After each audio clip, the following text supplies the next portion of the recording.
Hello po mga mare, for today's video ay tuturuan ko naman kayo ng isang napakasimpleng recipe. Konti lang talaga yung sangkap na ginamit natin dito. Pwede nyo itong gawing pang negosyo, pwede rin itong pang merienda, pwede rin pang baon. Ayan, napakadali lang pala nitong gawin. Actually po, first time ko lang talagang gumawa ng recipe na to.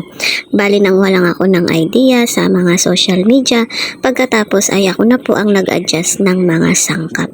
Una kong ginawa dito is pinainit ko muna yung kawali. Tapos naglagay ako ng kalahating kilo ng glutinous rice flour. Yan po.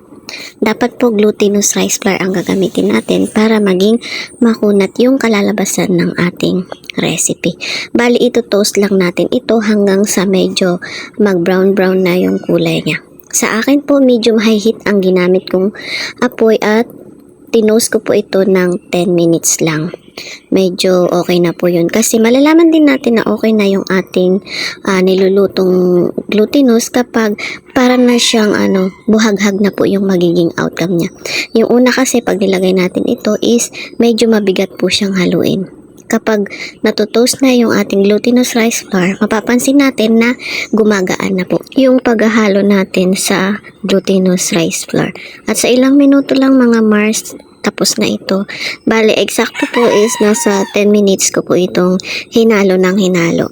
So, okay na po ito. Ang gagawin naman natin ay kukuha lang tayo ng pang budbud mamaya. Bali, 3/4 cup ang kinuha ko sa ating niluto. Pero mga Mars, mamaya ay bibigyan ko kayo ng idea or tips. Dito naman ay naglagay ako ng isang pack ng Coco Mama. Pwede rin yung fresh na coconut milk. Sa tingin ko mas masarap yun. Ito lang kasi ang available sa akin. Then nilagyan ko rin siya ng isang lata ng evaporated milk at 1/4 kilo ng washed sugar. Pwede rin brown sugar, pwede rin pong white sugar. Nakadepende na po yun sa gusto natin na kulay. Then nag-add din ako dito ng half teaspoon ng asin, pambalanse po ng tamis. So pagkatapos nito ay halu-haluin lang natin hanggang sa matunaw yung asukal na nilagay natin. Sa oras na ito ay bukas na yung ating apoy. Dapat paminsan-minsan ay hahaluin natin ang ating mixture para sigurado tayo kung natunaw na talaga yung asukal. Aantayin lang natin itong kumulo bago natin ilalagay yung glutinous rice flour. Madali lang naman itong kumulo mga Marcy. Basta i-high heat lang muna natin. Ito na nga, kumukulo na. Pagkatapos nito ay ilalagay na natin yung ating glutinous rice flour na niluto kanina.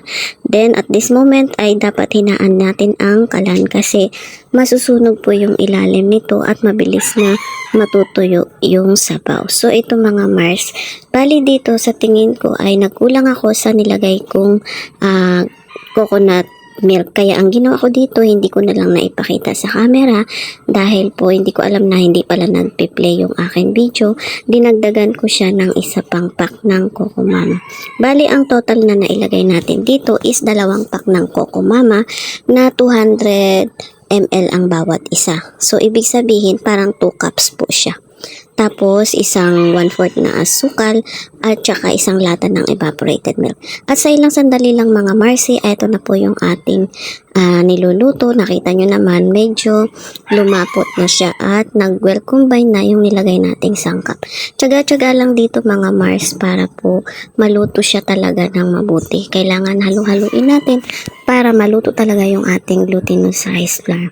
Madali lang talaga ito pala mga Mars. Yan, ganyan lang. So, pagka medyo alam na natin na luto na talaga, kasi makikita naman natin sa texture ng ating niluluto. Yan, basta tiyagain lang natin talaga yung paghahalo. Sa pagluluto nito mga Mars, pasensya talaga is the key. Kasi kapag paluto na to is mas lalong humihirap tayo sa paghahalo. Kaya mas maganda kung may non-stick lang rin kayo, yun ang gagamitin nyo. Kasi sa non-stick na pan ay talagang hindi siya didikit. Nakita nyo naman ang ganda ng texture ng ating niluluto. So, ito na nga. Okay na. Naluto na. Bale, dito sa isang tray, nakadepende na yan kung saan natin siya ihuhulma. Ako dito lang sa tray na aluminum. Bale, nilagay ko yung kalahati ng mixture na kinuha natin kanina. Pagkatapos ay ilalagay na natin yung ating nilutong glutinous rice flour. Dapat gagawin natin ito kapag mainit-init pa yung ating niluto. Kasi kapag malamig na bago natin ito gawin, ay may nahihirapan na tayo siyang i-flat sa ating mga tray. Kagaya nito, mainit-init pa, nakita nyo naman, sumusunod pa siya sa akin. O, diba? Masunurin ang ating niluto for today's video. Kapag na-flatten na natin siya, ay ilalagay na natin yung natira nating powder. So, ayan na nga. Then, i-spread lang natin ito para hindi rin siya didikit sa ibabaw. Pagkatapos nito ay palalamigin muna natin siya. Maya-maya ay pwede na natin siyang hiwain. So, ayan na nga mga Mars. Bali, ang tips ko dito sa inyo, dapat kahit 1/2 cup lang ng powder na niluto natin ay pwede na. Kasi itong 3/4 ay sobrang dami. So, sayang din yung natirang powder na hindi naman na natin nagamit. So, mga 1 oras lang yata to atat na akong gawin ito. Hiniwa-hiwa ko na siya. Ayan. Nakadepende na rin sa laki kung gaano ang kalaki na gusto nyo. Sa akin, since napangkain lang naman namin ito at titikman lang talaga kung anong lasa, ay ito lang ganyan. Medyo malalaki yung hiwa ko dito. Ngayon, kung gagawin nyo itong pang negosyo ay ang masasabi ko lang is medyo i-flat nyo siya sa isang medyo malapad na tray para marami po tayong magawa. Sa akin kasi ito, sa ganito kalalaki marami na rin akong nagawa dito mga Mars. Ayan, so i-slice lang natin. Natapos ko na nga itong hiwa-hiwain at ito na nga pinaghihiwa-hiwalay ko na siya. Ayan, tapos yung mga kulang sa coat ng ating powder ay ikinote ko itong mabuti. At ito na nga ang ating finished product. Nakita nyo naman, hindi man siya pantay-pantay ay okay lang kasi pangkain lang naman talaga namin ito. At gusto ko rin siyang tikman kasi may mga nabibili ako sa palengke na okay naman siya, kaya lang halata naman na medyo kulang siya sa ingredients kasi nga pang negosyo ang paninda nila. Nakakaintindi naman kasi tayo. So ito na nga, kung gagawin nyo itong pang negosyo ay dapat mag-costing po tayo at nakadepende kung ilan pieces ang magagawa natin at pwede natin siyang ipack sa mga gusto nating lagayan. Pwede siya sa microwavable tub, pwede rin siya sa naka-plastic lang, pwede rin sa styro at bibilangin din natin kung ilan yung magagawa natin. Ang masasabi ko lang dito sa recipe na nagawa ko ngayon ay napakasarap niya. Chewy siya mga Mars at yung tamis ay tamang-tama lang. Sa unang kagat ay malalasahan mo na parang matabang. Pero habang inunguya na natin ito ay naku, okay na okay ang lasa niya. Creamy siya kasi nga doon sa nilagay natin na gata.